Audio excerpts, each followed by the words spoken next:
Hello అందరికీ. ఇక్కడ మీరు చూస్తున్న ఈ కేక్ వచ్చేసి స్ట్రాబెర్రీ క్రష్ చాక్లెట్ స్పాంజ్ చూసి మీరేమనుకున్నారు? ఏమనుకున్నారో కామెంట్ చేసి చెప్పండి. లేదంటే నేను చెప్తాను. ఇది ఒక బ్లాక్ ఫారెస్ట్ ఫ్లేవరు కేక్ చేస్తున్నానండి. సోకింగ్ చూసారా ఎంత కరెక్ట్గా చేశాను. మీరు కూడా అలానే సోకింగ్ చేయండి. ఓవర్ సోకింగ్ చేస్తే స్పాంజ్ సాగి అయిపోద్ది.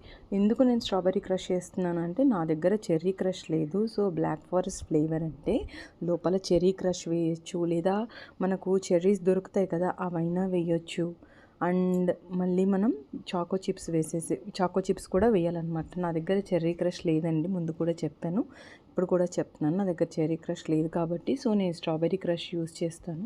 మనకు రెగ్యులర్గా ఫ్లోటింగ్ ఉన్నప్పుడు ఇలాంటి ఏవైనా ఫ్లేవర్స్ కొనొచ్చు అనమాట. నా దగ్గర ఎప్పుడు చాలా తక్కువ వస్తుంది ఆర్డర్, సో దట్ నేను ఇలా వేస్తాను. ఇలా కూడా టేస్ట్ చాలా బాగుంటుంది. మీరు కూడా ట్రై చేయకపోతే చేయండి.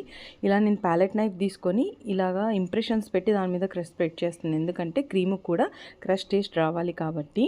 ఫుల్ వీడియో అంటే రేపు అప్లోడ్ చేస్తాను, రిమైనింగ్ వీడియో. బాయ్.